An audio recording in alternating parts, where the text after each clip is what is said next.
Those are great moments where you're really tired of any type of experience. Those phases, if you have them. And sometimes they can occur when you're suffering, no matter where you look or what you do. Then it's more pronounced. Sounds like, well, if I can't fix this, if I can't change my state right now, then I'm really tired of all kinds of experience. I'm tired of experience itself, like any experience. So therefore, experience itself. And then something again can open up because you're playing with that threshold where just like you can ignore an aspect of your experience, you can also ignore, doesn't mean it's not registered on some level, but you can ignore what is registered, meaning not indulge anything and stay really stationary, for lack of a better word, really undistracted, unfold. And then it's kind of like you're stepping into a stable nothingness. But again, if you sort of stay with that, it's like a new dimension that is different can begin to sort of knock on your back door and open up the sense of indescribable, vast reality, yet not an experience. And there's kind of three sort of nothingnesses, unless you want to call the absolute nothingness, which I typically don't.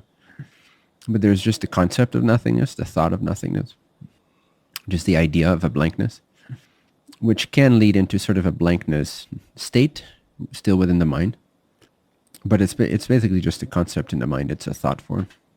Then there's the causal body nothingness, which can also be interpreted as a nothingness, because there's no, beyond the subtle body, beyond the mind, beyond the senses, beyond the energies, the pranas and all that, there is unfamiliar territory, because it doesn't have a form in that sense. It doesn't have it doesn't have an object. There's no objects as we know it, except for the causal body itself, which we're not familiar with being conscious of. So when we're sort of at the threshold of mind to no mind, or mind or subtle body, mental body to causal body, that is typically experienced as a nothingness as well, as just sort of a state of ignorance or darkness. Not negative darkness, but just the absence of objects, the absence of highlights. And then there's sort of a nothingness that is right, sort of when you're playing with the threshold of pure being or pure consciousness or pure awareness. I'm using these synonymously right now, or God.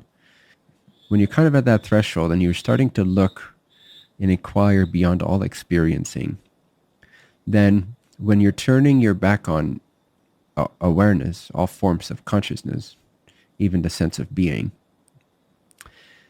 then it is again like initially, because it's unfamiliar territory, so initially it's like this nothingness, but it has a bit of a weird sort of magnetic pull to it, or pressure, depending how you interpret it. But it's kind of like a nothingness. It's kind of like the aura in between awareness and absolute reality. It's kind of like the gateway, if you will, or the sort of in-between phase, where like kind of like a twilight almost. So initially, typically what we intuit and sense when we begin to gaze in a clear moment, in a lucid moment, when we gaze beyond or inquire beyond consciousness, initially, typically before there is sort of a potential full-blown realization of absolute reality, being absolute reality, becoming absolute reality, there's this sense, this filter of a sort of nothingness also. So there's the concept, there's the causal body, which can be interpreted as nothingness. And then there is right at the threshold between awareness and the absolute reality.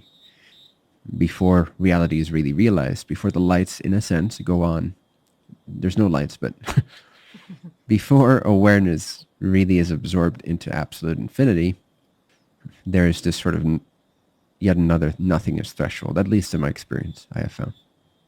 That's why I'm always a little skeptical when people call the absolute nothingness. Maybe they've had sort of a glimpse or they've played at that threshold, but it can be causal body.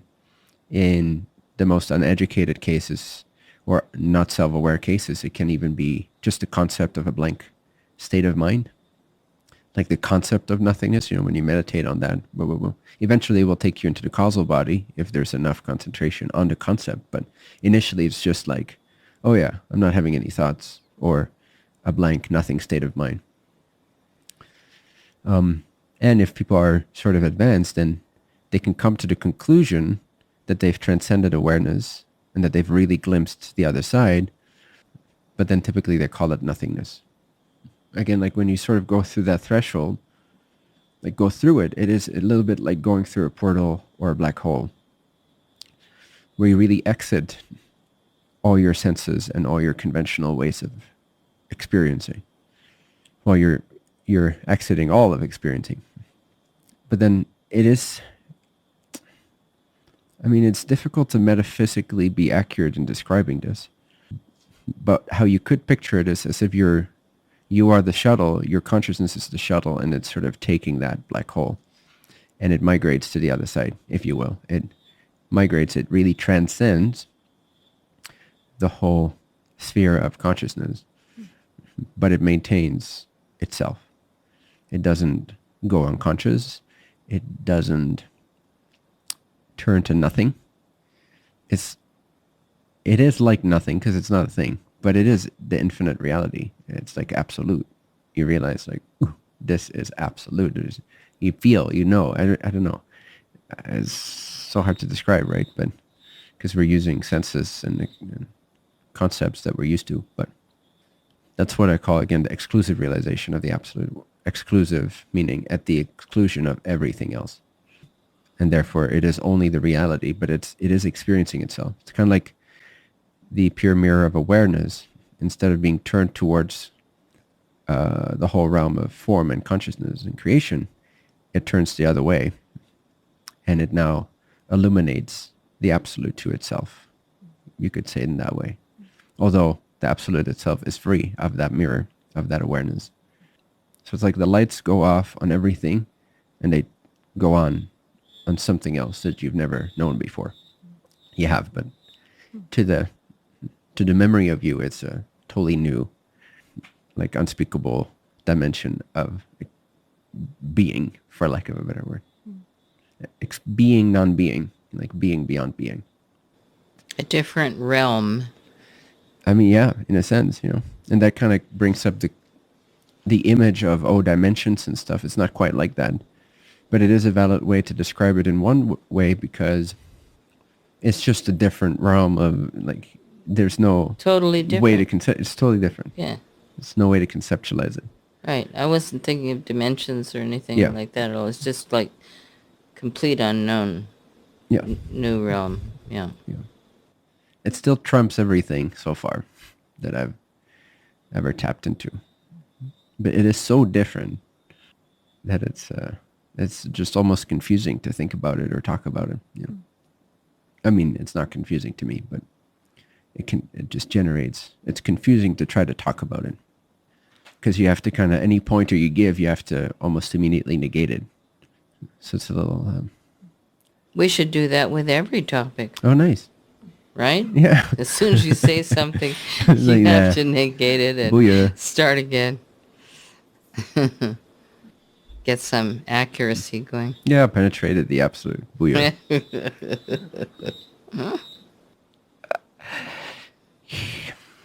It's superior to all the teachings about emptiness and all that. It's non-negotiable once you've had exclusive realization of it. You cannot deconstruct your way there, I don't think. But you can have a relationship to it. You can have a sense of it. And the more you sense into it, the more bandwidth you open up. It's like upgrading your internet cables from regular to optic fiber. But there's no creation there.